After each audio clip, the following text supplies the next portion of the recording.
Hey guys, Kurt from Time Machine Transport. So I'm at one of my mother-in-law's rental properties, and these posts here are all rotted. So I have to replace these posts. Those three right there, and then those three right there. And I'm going to show you how to do that. And I got to remove this handle or this railing and put up one of those on this side. And then this post here isn't even doing anything. So my father-in-law, because his nephew owns a trailer company, Pfeiffer Trailers, in I think it's Kenosha. Anyways, he gets all these 4x6s for that come on his trailers when they ship them. So I'm not. We're gonna power wash this porch, and we're going to repaint it, caulk, prime, and paint it. So those would be perfect for what we need. If you weren't going to paint it, you're going to want to use pressure treated wood, but being that we're going to paint it, we're going to use those Douglas firs. So to get started is, well, you're going to need a miter saw. Maybe you could probably get by with just a circular saw down there, or a table saw over there by the curb. You're going to need a compressor. You're going to need caulk. You're going to need a caulk gun.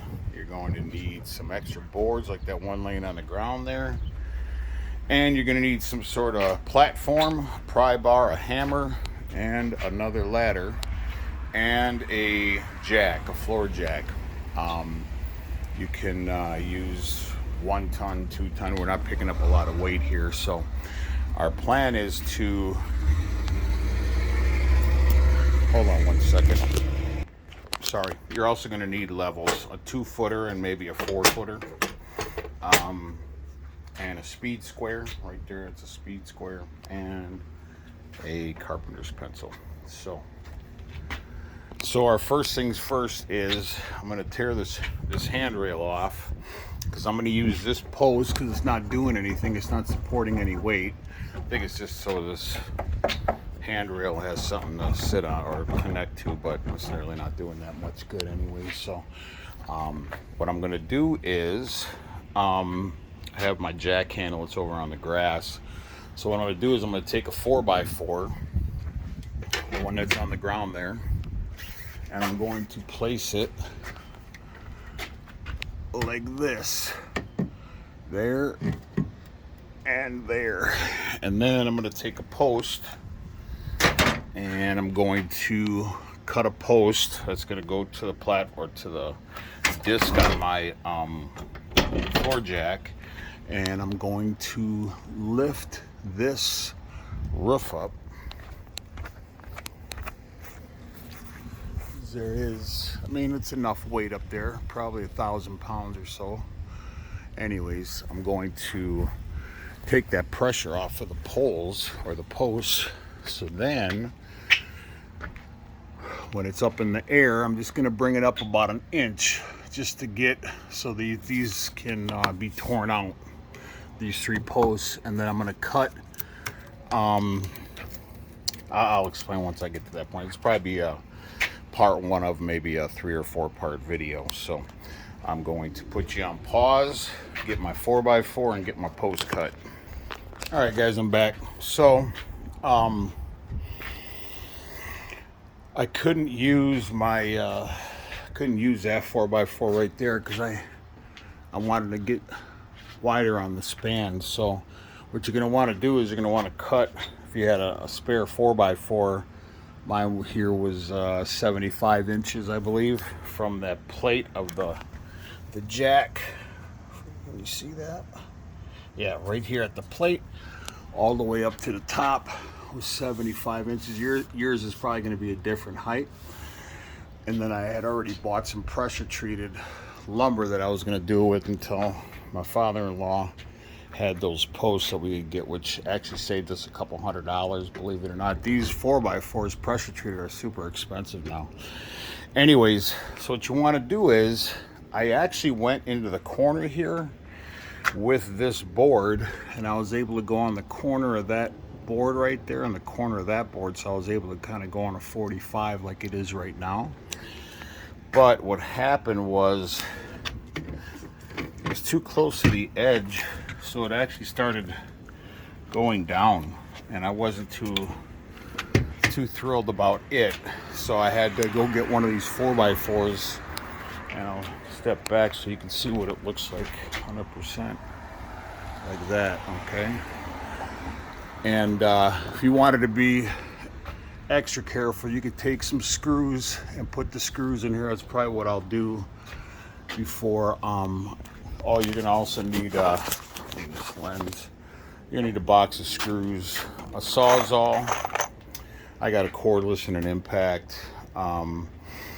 Levels, obviously, like I said. But what I'm gonna do is I'll probably toe screw here, and then a screw on the other side there, just to hold it, just in case. And then I'll put a couple screws into this. That way, she's pretty tight now. So what I did was I just jacked it up super slow. You don't have to get gorilla on this. Just kind of baby step it. All right, that's pretty tight. And then another thing you're gonna want is, you can do this with a 2 or a 4 footer. You're gonna want to make sure that it's somewhat level. So don't be cocked like that, because you're gonna regret that.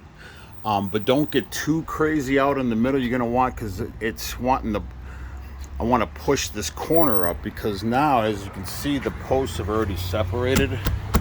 I don't know if you can see that or not. Yeah, so that's what you want to do. You want to take the pressure off of the posts.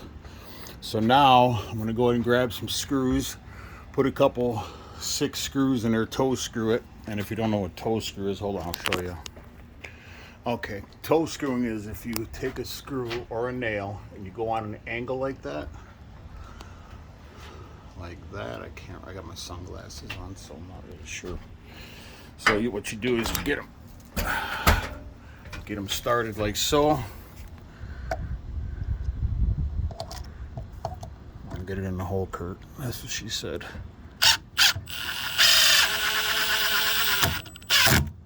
All right, like so. And then just secure the other ones. I was gonna do 6, but I think 3 is sufficient.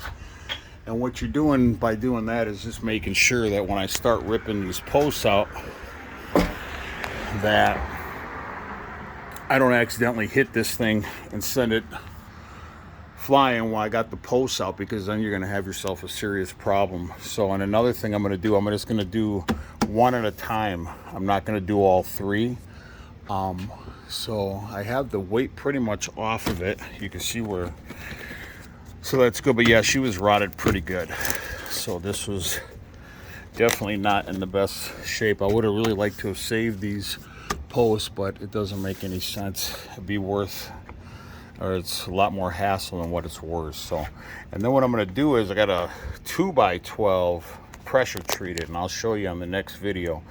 So once I take these out, I might rip all 3 out. I'll see once or at least do this one and this one, leave this one in last.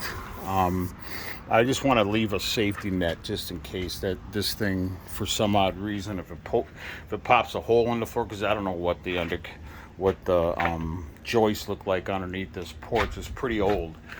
Obviously, that's why we're replacing it. So you can see where she dipped down there on the bottom, where it's settled over the course of time. So anyways, you want to definitely leave yourself a safety net. So I'm not going to do all 3. These should come out pretty easily. And like I said, I got a 2x12 pressure treated. So this right here, I'm gonna, and because it's gonna be painted, you don't have to use pressure treated. But initially, I was just gonna do the pressure treated just because. But you can see where I got quite a bit of gap to make up here. So I'm gonna get a measurement off of this, probably 10x10 or 12x12. And then I'm going to cut pads, one down here, one up there, and then obviously repeat here and here. And then I'm going to pop a 4x6 in here. And then I can go ahead and, once I get my safety net in there, I'll make it so she's pretty tight. That's what she said. Anyway, so that's pretty much that. I'm going to go ahead and put you on pause. I'm going to go ahead and tear out the first post, see what it looks like. Yeah, see guys, I don't know if it's just from the weather or carpenter ants, whatever. Normally if it's carpenter ants, you can see where they're biting into or eating the wood. But this would have definitely went eventually. But I am going to try to see if I can salvage these. Maybe sell them on Marketplace or something. People like this old stuff that comes from houses, I guess. So anyway, so I gotta, but this, man, it just crumbles. Look at that. It just literally crumbles. I mean, that's not good. So they were definitely meant to be replaced. So I'm gonna put you back on pause and then come back and finish tearing this out. All right, guys, got that all taken care of. Actually came out a lot easier than I thought. So I just got to take those two off of there, clean up the edge, and then yeah, I was right. It's a 12 by 12 pad. So you're definitely going to want to use pressure treated on something like this. And the reason why is because concrete is really porous. So this is what happens if you don't use pressure treated. I don't know if they had pressure treated back then when they did this kind of stuff. Maybe they did, maybe they didn't. I don't know, but probably not. So I'll show you what I got. Once I tear these off, I'll cut the pads, and all I'm going to use, you can fasten them into this if you had a concrete hammer drill, but I'm not going to do that because the weight of the overhang or the weight of the porch will hold this in place. So what I am going to do is I'm going to take silicone. That's my go-to anyways. I'm going to run some nice thick beads on this concrete, set the 2 by 12 on top of it, and then that's going to act as an adherent. So, and then I want to do that because instead of having to drill through this and risk cracking this, that's going to be just as good in my estimation. So I don't see anything wrong with that. So anyways, I'm gonna go and get that 2 by 12, cut it and get it in place, and then remove those. Put you on pause. All right, guys, I'm back. So what I did was I cut these with a circular saw, and then on my miter saw over there, I hit the edge of them because you're not going to get a perfect cut with just free flowing. And I guess it really doesn't matter, but for aesthetics reason, I think it does. So I just trimmed off a little bit on each just so to make sure that the board was square. What I mean by square is you put your speed square on there and it's straight. All right, so, and then I found the center of these because when I put my 4x6 on here, I want it to be centered on here. Another thing you don't want to do is, remember on this 4x4, it was sitting on this. You definitely don't want that. You want the board to be sitting on the outside skirt here and there to distribute the weight. Because if you go inside that, that's just a board that's nailed together. And if you put all the pressure, I mean by, hold on, let me grab a 4x4, hold on. Okay, what I mean by that is you don't want the board to be sitting like that. You want it to be, that's why I'm cutting 2 more of those to put up top there. So they're going to be the same size for aesthetics. So my 4x6 is going to sit on the center of this. And then I'm going to go ahead, I'll toe screw it. But this is a 4x4, not a 4x6. And then I'm going to create, like I said, 2 more pads to go up top there. So it looks aesthetically, it looks a lot better. But for weight distribution, you're going to want to be on this outside skirt here and there. Like I said, do not go on that board because you're going to run into a bunch of hassles. So anyways, I'm going to put you on pause, cut 2 more pads, and I'll be back. All right, guys, so I cut the upper pads. As you can see, I centered them out again. Now what I'm going to do is I'm going to go grab one of my 4x6s. I'm going to measure. I'm going to take those off. I have not caulked those in place yet, so I'm going to get a measurement from the top of the concrete pad to my joist up here. That's what you want to call it.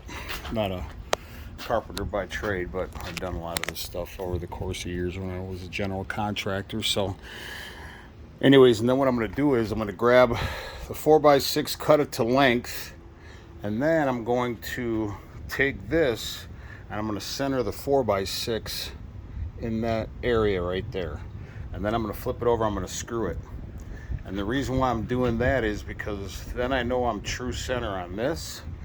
So then when I put them up, all I got to do is put my level on there, and I can only stay true to the level. So, but I want to be somewhere on that center spot. So I'll show you guys what I mean. All right, guys. So what I did is I had a little piece left over. Those are all 8-footers, so I was planning on 8-footers. So I lucked out because it was 47.5 long. So I had about 1 inch left over. So what I did there, as you can see, I found the center, took my little piece, 4x6 piece, and I marked it on both of those. Now what I'm going to do is I'm going to flip this over and size it up so I'll make sure that it is centered. I'll put a couple screws in here just to hold it. I'll do the same thing on that, and then I'm going to place it up there, tap her in place, and we'll see where we're at. Okay, guys, so those are on, and what I did was I put beaded caulk nice and thick on the pad, and then I screwed it from the bottom. Let's see, just like that, and then so that X right here, and also it's going to prevent water from settling underneath these things. So now, because I got those centered up on my mark, I'm going to pop these off. What I did was I took my pencil and I scribed the mark here, because I took a tape measure, made sure I was symmetrically correct, I guess if you want to say. Anyways, I marked it, so now I'm going to pop these off.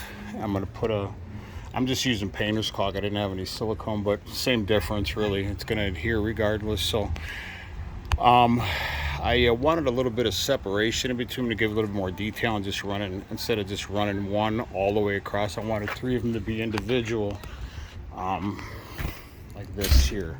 I wanted to stay, obviously not like this, but I want each pad to be individual, and then that's what I'm talking about when I put it on there. So now you can see how my 4x4 is bowing up there, so it's a lot of weight up there. So now, I mean, it's only taken me an hour maybe so to get all this stuff out. So anyways, I'm gonna go ahead and pop those off, put a nice big thick bead of caulk on the bottom of those, and then I'm gonna pop those in place.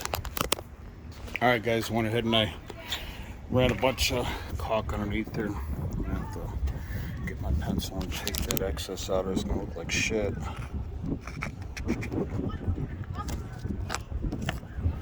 Carpenter pencils are awesome. I would rather have a carpenter pencil than a regular number 2 pencil, because you can use them to scribe. There's a reason why they're flat. You can see what I'm talking about. It's a flat pencil. It's called a carpenter's pencil. But anyways, those are caulked in, and now I'm going to grab the posts, and that pad that I put on is going to be at the top. So then my pads down there will stay even. So let's see how this goes. Unfortunately, I can't tape while I'm doing this. So, all right, guys. So it's kind of a bear well, not kind of, it is a bear doing by yourself. So I have the weight off of the jack, off of the 4x4. You can see she's not connected there. Now, I had a little bit of a problem. I don't know if there's a twist in this 4x6. It's definitely a twist. And I'll show you. You can see this is the best way to check to make sure that you're squared up. Just take a level. You can see right there I have a little gap. Can you see that? I can't see. You can see I have a little gap there between the 4x4 and the level right there. Just barely see it, right? Now when I check down here, I'm flush there, but look at my gap there. No bueno. And then again on the back side, because aesthetically and symmetrically, you want this stuff to line up. So I'm touching it right there, and I'm square here. So this 4x6 has a twist in it. That's the only bad thing about using this kind of board that's already exposed. But you can see my caulk oozing out of the top, so I'm definitely causing a lot of pressure there. So what I did was I just kind of toe screwed it there, because I was trying to hold it up with the level and try to get my arm over there to drop the jack. So just so you can see, level there and level there and level there. This one's a little off, I think. I can't really get my fundable level there. So I'm squared up with my blocks, squared up again with my blocks. So that's pretty much how you do that. Let's see how she looks from the ground.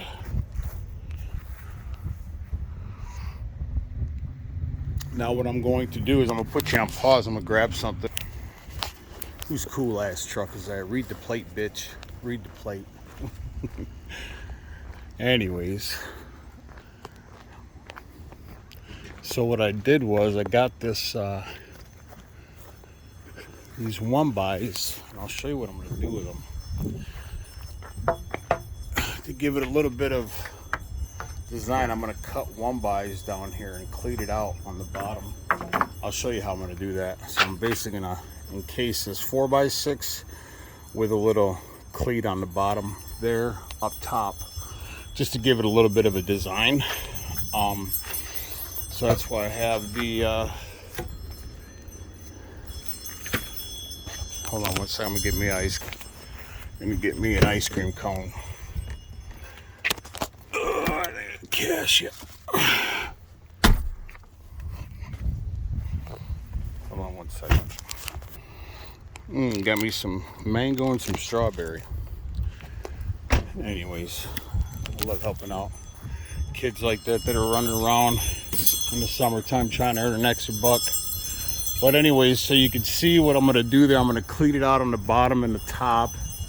And you can see where my gaps are pretty uniform on the bottom, where the two top and bottom feet are, or pads, whatever you want to call them.